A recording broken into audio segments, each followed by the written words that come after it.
Hello everyone. तो चलिए आज हम साहित्य सागर का अगला पार्ट पढ़ना शुरू करते हैं जिसका नाम है संदेह। संदेह मतलब क्या? संदेह का अर्थ क्या होता है? संदेह को हम इंग्लिश में कहते हैं डाउट और हिंदी में उसका दूसरा अर्थ है शक। तो सभी को ये शक पता है। ये जो पाठ है ये लेखक जयशंकर प्रसाद इनके द्वारा लिखा गया है। ये एक ऐसी कहानी है जो लोगों के मन में जो संदेह होता है और उन संदेहों के कारण जो भ्रम निर्माण होता है या गलतफहमियां निर्माण होती है और उसका हमारे मानसिक तौर पर या मानसिक स्वास्थ्य पर, विचार पर जो असर होता है उस बारे में ये पाठ है। बहुत बार ऐसे होता है कि इंसान जो है ये ऐसे कहते हैं कि परिस्थितियों का दास होता है, यानी कुछ परिस्थितियां हमारे वश में होती नहीं है और ऐसी ही परिस्थितियों के कारण हमारे मन में एक दूसरे के प्रति संदेह की भावना निर्माण हो जाती है और यही संदेह की भावना हमारे मन में एक मानसिक भ्रम को उत्पन्न करती है और गलतफहमियों को निर्माण करती है और फिर इसके कारण इसका असर हमारे पारिवारिक जीवन पर होता है, इंसान के पारिवारिक जीवन पर होता है और इंसान के मानसिक स्वास्थ्य पर भी इसका असर होता है, मानसिक संतुलन पर इसका असर होता है और फिर ये जो संदेह वाली स्थिति होती है मन की, ये सभी के लिए बहुत ही ज़्यादा दर्दनाक बन जाती है।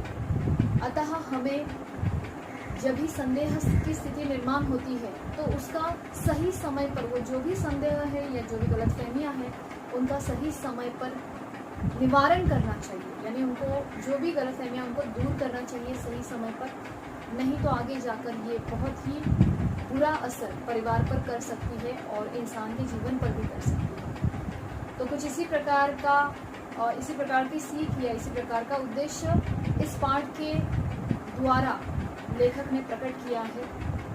अब आते हैं कहानी की ओर। यूँ समझ लो कि साहित्य सागर इस टेक्स्ट बुक में जितने भी पाठ है ये पाठ सबसे आसान है समझने के लिए, अगर आप ध्यान दो तो, और अगर ध्यान से समझने का प्रयास करो तो। ठीक है, तो चलिए सबसे पहले हम कहानी क्या है और इसके पात्र कौन कौन है ये देखते हैं। सबसे पहले इस कहानी में एक पात्र है जिसका नाम है श्यामा। श्यामा जो है ये एक आदर्श विधवा है। आदर्श, अब विधवा में आदर्श जैसे क्या? तो ये पाठ बहुत पुराने समय लिखा गया है जिस जमाने में विधवाओं के लिए समाज के द्वारा बहुत ही कठोर नियम हुआ करते थे। जैसे आज के ज़माने में विधवाओं का पुनर्विवाह करा सकते हैं या करना समाज स्वीकार करता है।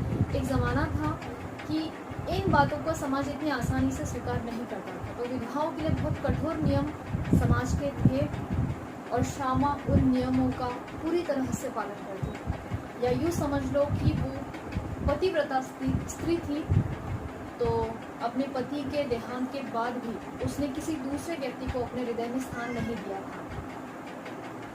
तो इस प्रकार से श्यामा एक आदर्श विधवा है, एक समझदार स्त्री है और एक सुलझी हुई स्त्री है जो अपने साथ उसके घर में जो किराएदार रहता है जिसका नाम है राम निहाल, उसके साथ उसका बहुत ही अच्छा मित्रता का रिश्ता है और वो उसकी शुभ चिंतक है, उसे गाइडेंस करती है या उसकी हेल्प करती है। तो इस प्रकार से एक वो अच्छी स्त्री है। दूसरा जो पात्र है ये है राम निहाल। अब राम निहाल ये भी हमारी कहानी का मुख्य पात्र है। राम निहाल एक महत्वाकांक्षी व्यक्ति है। महत्वाकांक्षी मतलब क्या? तो उसके बहुत बड़े बड़े स्वप्न है, बहुत बड़ा बनने की उसकी इच्छा है और इसीलिए अपने सब स्वप्नों को पूरा करने के लिए वो इस शहर से दूसरे शहर, एक गांव में से दूसरे गांव घूमा करता है, कभी नौकरी के तो कभी कामकाज बिजनेस के सिलसिले में। ऐसे ही घूमते घूमते अब वो किसके घर में रह रहा है? श्यामा के घर में एक किराएदार के। वो एक महत्वाकांक्षी युवक तो है ही, लेकिन मेहनती भी है, लेकिन वो समझदार नहीं है। उसके अंदर खुद अपने निर्णय लेने की क्षमता नहीं है, नासमझ व्यक्ति है। तो राम निहाल श्यामा के घर में किराएदार यानी रेंट पे रहता है एक कमरे में, और श्यामा के व्यवहार से वो बहुत ही प्रसन्न है, या यूँ समझ लो कि राम निहाल के हृदय में अब श्यामा के लिए एक जगह बना है, यानी वो उससे प्यार करती है। लेकिन वो अपने प्यार को जाहिर नहीं कर पाता क्योंकि श्यामा एक आदर्श विधवा है और राम निहाल उसका आदर सम्मान भी करता है। अब आगे के पात्र की ओर जाते हैं जिसका नाम है ब्रजकिशोर। ठीक है, अब पात्र पढ़ते पढ़ते हम कहानी को भी समझना शुरू करेंगे। तो होता क्या है, राम निहाल जो है ब्रजकिशोर के साथ काम करता है। तो एक बार ब्रजकिशोर राम निहाल से ये कहता है कि मेरे एक मेहमान घर पे आ रहे हैं, और ये मेहमान जो है इनका नाम है मोहन बाबू और मनोरमा, जो कि पति पत्नी है। साथ ही साथ वे ब्रजकिशोर राम निहाल से ये कहता है कि उसे कुछ काम है और वो अपने मेहमानों को घुमाने नहीं ले जा सकता, तो एक काम करना राम निहाल, तुम मेरे मेहमानों को घुमाने ले जाना, क्योंकि तुम अक्सर ऐसे ही गंगा घाट पर घूमने जाते ही हो, तो आज मेरे मेहमानों को भी घुमा कर ले। राम निहाल इस बात पर कोई विरोध या आपत्ति प्रकट नहीं करता क्योंकि वो रोज ही लगभग गंगा घाट पर घूमने जाता है, और इसीलिए राम निहाल मोहन बाबू और मनोरमा इन दोनों को लेकर गंगा घाट पर जो नाव होती है, बजरा होता है, उस पर घुमाने के लिए ले जाता है। जब राम निहाल, मोहन बाबू और मनोरमा ये तीनों उस नाव में से घूम रहे होते हैं गंगा के प्रवाह में, उस घाट पर किनारे पर, उस समय राम निहाल को मोहन बाबू और मनोरमा इन दोनों का जो रिश्ता है उसके बारे में सारी जानकारी प्राप्त होती है।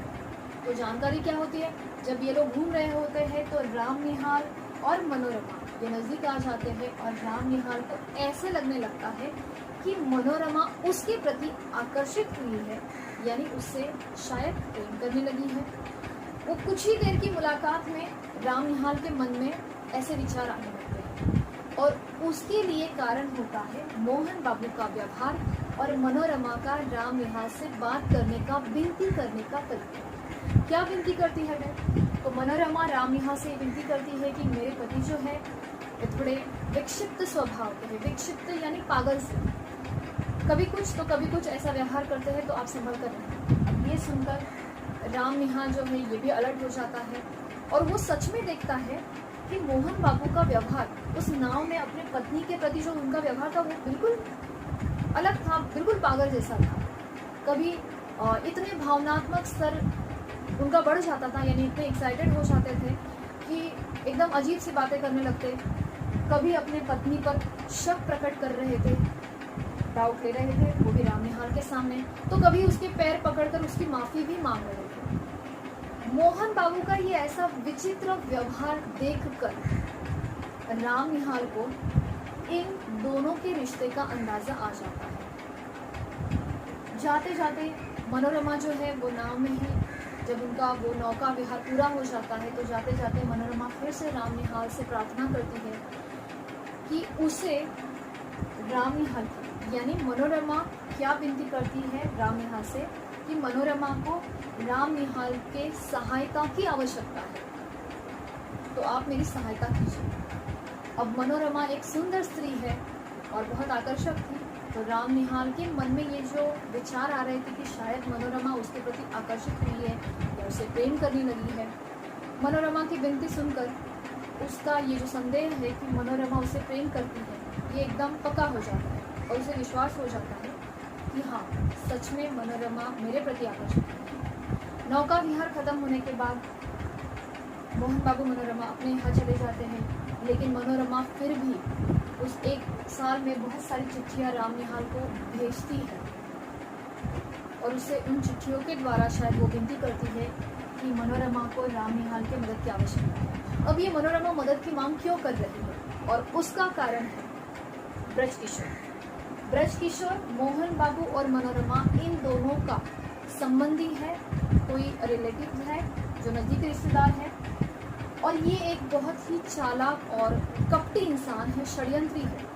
और ये अपने कपट से मोहन बाबू की सारी संपत्ति को हड़पना चाहता है और इसीलिए ब्रज किशोर मोहन बाबू को पागल साबित करना चाहता है।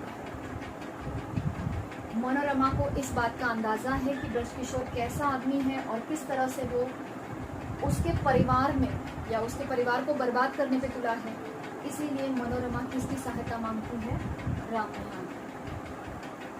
लेकिन राम निहाल को तो ऐसे लगता है कि जैसे मनोरमा उससे प्रेम करने लगी है और यही सारी बातें राम निहाल किसे बता रहा है? श्यामा।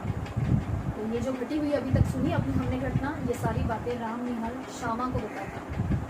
जब ये सारी बातें राम निहाल श्यामा को बता रहा है, उस समय उसके हाथ में एक हाथ में था चिट्ठियों का बंडल और दूसरे हाथ में एक पेपर था, किसी का चित्र था। और ये सारी कहानी सुनने के बाद, ये सारी बातें सुनने के बाद श्यामा उसके हाथ से वो चित्र खींच लेती है और देखती है तो वो चित्र किसका होता है? श्यामा का। और फिर श्यामा अपना चित्र राम निहाल के हाथ में देखकर समझ जाती है कि राम निहाल उससे प्रेम करता है, एक तरफा प्रेम करने लगा है।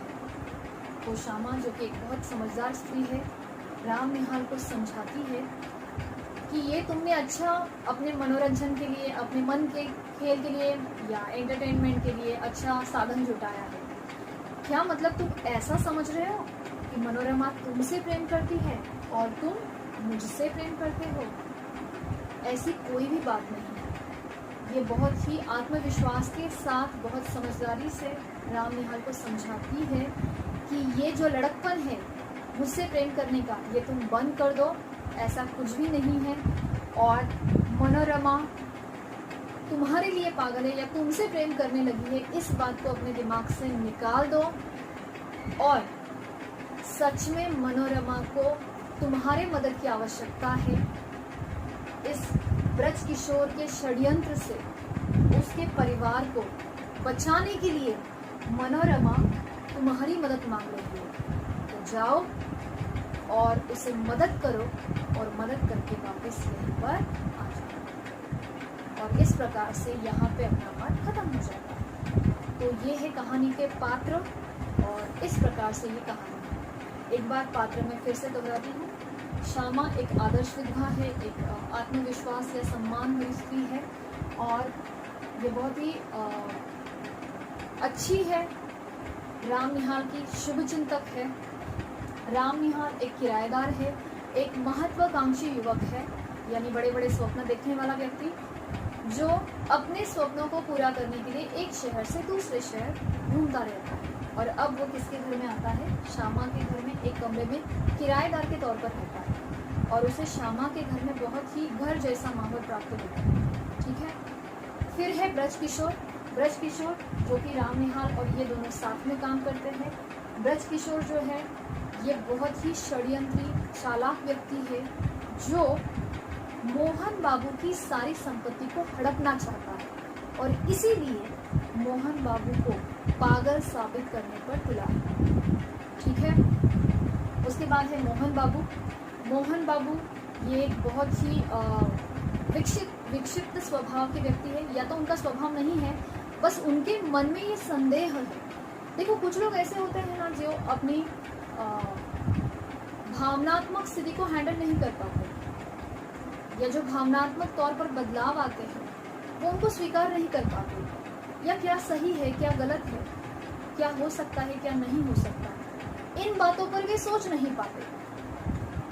तो इसी प्रकार से मोहन बाबू के आसपास जो ये परिस्थिति निर्माण हुई है वो उस परिस्थिति को सुलझा नहीं पा रहे हैं और उसी में फंसे जा रहे हैं। इसीलिए उनका मानसिक संतुलन जो है वो ठीक नहीं है और इसीलिए वो कैसे बन गए हैं? विक्षिप्त स्वभाव। और उनके मन में संदेह क्या है कि उनकी पत्नी यानी मनोरमा ब्रज किशोर के साथ मिलकर उनके खिलाफ षड्यंत्र कर रही है। हालांकि मनोरमा ऐसी नहीं है, बहुत अच्छी है। ठीक है। अब आते हैं मनोरमा की ओर। मनोरमा एक बहुत ही सुंदर स्त्री है, आकर्षक स्त्री है और साथ ही साथ सच्चरित्रा है, यानी अच्छे चरित्र की, अच्छे कैरेक्टर की स्त्री है और वो अपने परिवार को, अपने पति को इस सारी बुरी परिस्थिति से बाहर निकालना चाहती है और अपने पारिवारिक स्थिति को अच्छा बनाना चाहती है, या ब्रज किशोर के षड्यंत्र से अपने परिवार को बचाना चाहती है। इसीलिए वो किससे मदद की गुहार करती है? रामनिहाल से। ठीक है, तो पाठ के पात्र या पाठ की कहानी ये आपको समझ में आ ही गई होगी। अब हम इस पाठ को पढ़ना शुरू करते हैं। ठीक है, तो चलिए, आपके पास टेक्स्ट बुक तो है ही, तो टेक्स्ट बुक और पेंसिल ये दोनों लेकर आपको बैठना है। अब पाठ पढ़ना शुरू करते हैं। तो पाठ का नाम है संदेह। संदेह यानी शक, और इसके लेखक कौन है? जयशंकर प्रसाद जी। ओके, अभी पाठ पर ध्यान दीजिए। रामनिहाल अपना बिखरा हुआ सामान बांधने में लगा,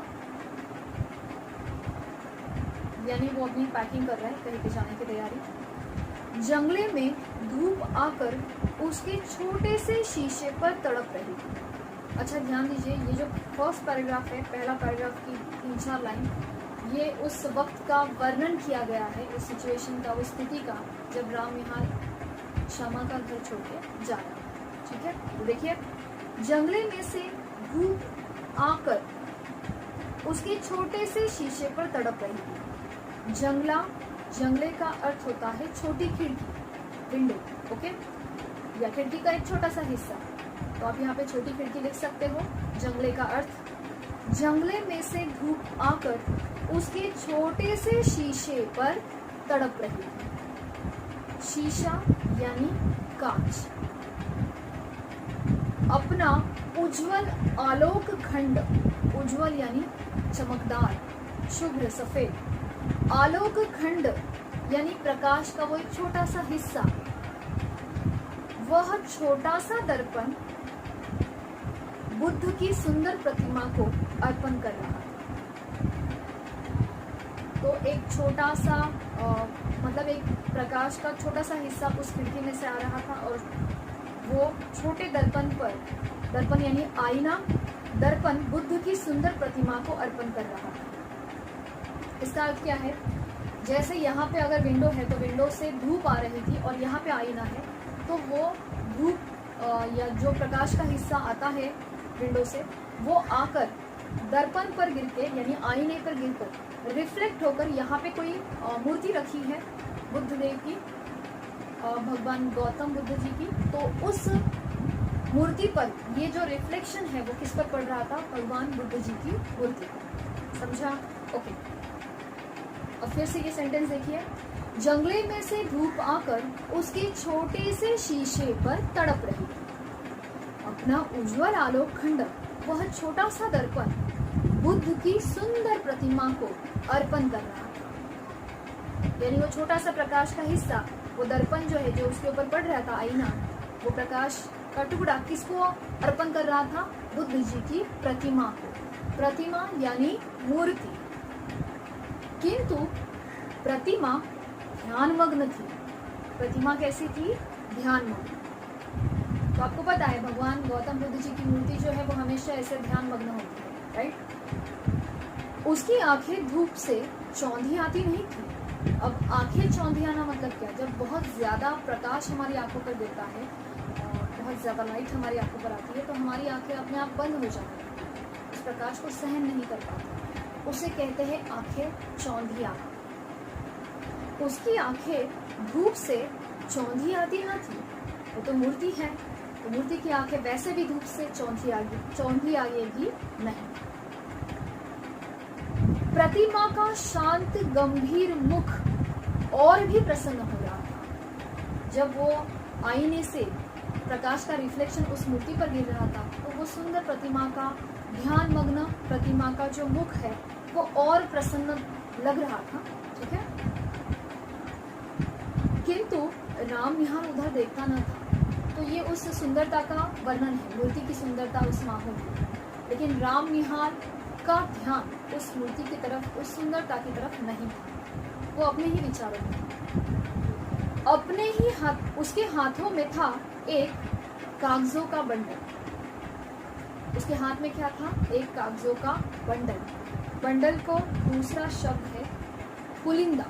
तो यहाँ पर मैं लिख रही हूँ उसकी स्पेलिंग।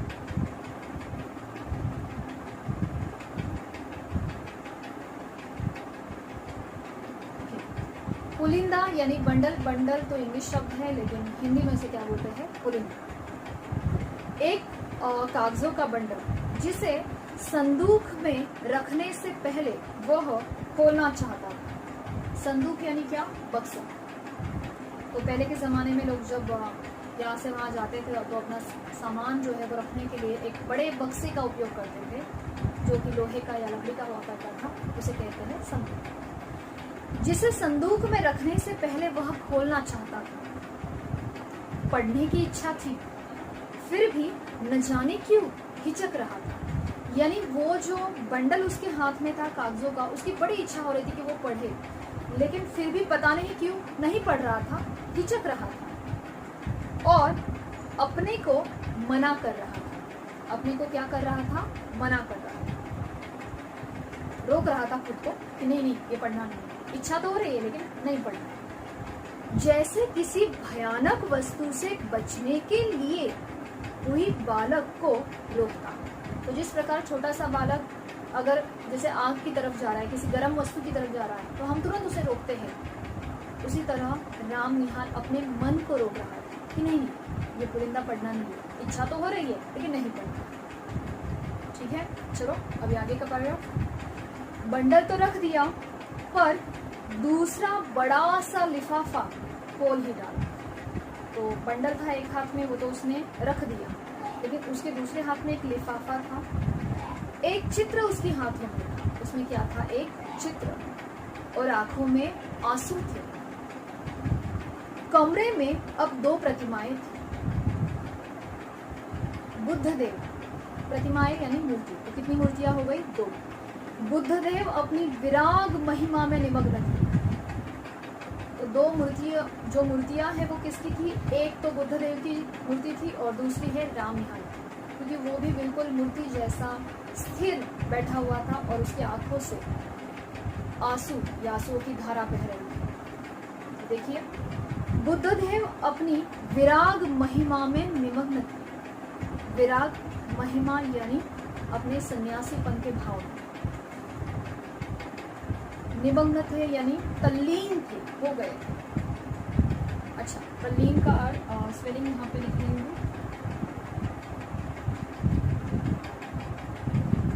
आगे, राम निहाल राग शैसा अचल, जिसमें से हृदय का द्रव आंसुओं की निर्झरणी बनकर धीरे धीरे बह रहा था। राम निहाल राग शैसा अचल था। राग शैल यानी पहाड़ जैसा स्थिर बैठा था। जैसे पहाड़ होता नहीं, स्थिर होता है, वैसे वो भी एकदम स्थिर बैठा था।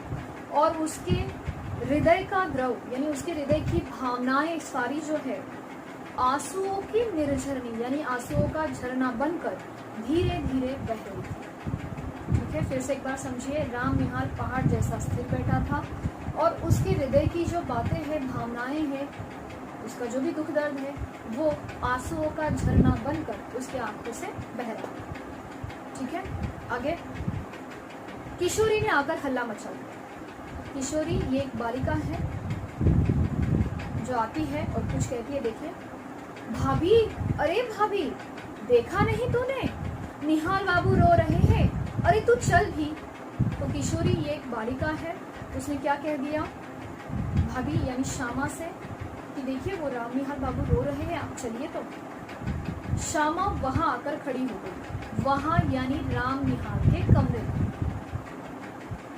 उसके आने पर भी राम निहाल उसी भाव में विस्मृत सा अपनी करुणा धारा बहा रहा। यानी उसके आने पर भी राम निहाल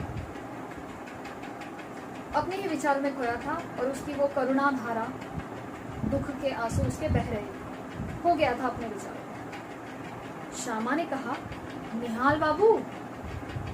निहाल ने आंखें खोलकर कहा, क्या है? क्योंकि उसकी वो जो विचारों की एक लिंक थी वो श्यामा के आने के कारण टूट गई। तो उसने थोड़ा गुस्से में पूछा, क्या है? फिर उसने देखा कि सामने कौन है, श्यामा। उसने क्या कहा देखो, अरे मुझे क्षमा कीजिए। फिर वो अपने आंसू पोंछने लगा। बात क्या है, कुछ सुनो भी। तुम क्यों जाने के समय ऐसा दुखी हो रहे हो? क्या हम लोगों से कुछ अपराध हुआ? अपराध यानी गुनाह। जाने के समय तुम क्यों ऐसा दुखी हो रहे हो? इसका मतलब क्या है, राम निहाल अब श्यामा का घर छोड़कर किसी और जगह पे जा रहा है। इसलिए वो क्या पूछती है कि तुम क्यों जाने के समय ऐसे दुखी हो रहे हो? क्या हमसे कोई अपराध हुआ है, यानी कोई गलती हुई है? तुमसे अपराध होगा, यह क्या कह रही है? तो राम निहाल उसके इस प्रश्न का जवाब देता है। क्या कहता है कि श्यामा तुमसे अपराध होगा, ये तुम क्या कह रही हो? मतलब ये हो ही नहीं सकता। मैं रोता हूँ, इसमें मेरी ही भूल है, यानी मैं रो रहा हूँ तो इसका कारण मैं ही हूँ, मेरी ही गलती है। प्रायश्चित करने का यह ढंग ठीक नहीं, यह मैं धीरे धीरे समझ रहा हूँ, किंतु करूँ क्या, यह मन नहीं मानता। आगे वो क्या कहता है कि प्रायश्चित करने का ये जो तरीका है मेरा, यानी रोने का तरीका, ये ठीक नहीं है, अच्छा नहीं है, ये मुझे भी पता है, लेकिन मैं क्या करूं, मेरा मन नहीं मानता, यानी मेरे आंखों से अपने आप आंसू बहना शुरू हो जाते हैं। अच्छा, अब बताइए प्रायश्चित इंसान कब करता है? जब उसे अपनी गलती का एहसास होता है, राइट? प्रायश्चित यानी पछतावा। तो यहाँ पे वो क्या कहता है राम निहाल कि प्रायश्चित करने का ये तरीका ठीक नहीं है। वो ऐसा कह रहा है, मतलब वो कबूल कर रहा है कि उसने कुछ तो गलत किया है, इसलिए वो पछतावा दर्शा रहा है। ठीक है, तो प्रायश्चित करने का यह तरीका ठीक नहीं, यह मैं धीरे धीरे समझ रहा हूँ, किंतु करूँ क्या, यह मन नहीं मानता। आगे, अब श्यामा जैसे सावधान हो गई। सावधान यानी अलर्ट, सतर्क। तो श्यामा सावधान हो गई, और यानी सावधान हो गई मतलब वो नहीं चाहती थी कि राम निहाल उससे जो भी बातें कहे वो कोई और सुने, इसलिए वो सावधान हो गई। उसने पीछे फिरकर देखा कि किशोरी यानी वो बालिका खड़ी है। तो श्यामा ने उसे कहा, जा बेटी, कपड़े धूप में फैले हैं, वहीं बैठ। तो कपड़े धूप में फैलाए हुए हैं, वहीं पे बैठ।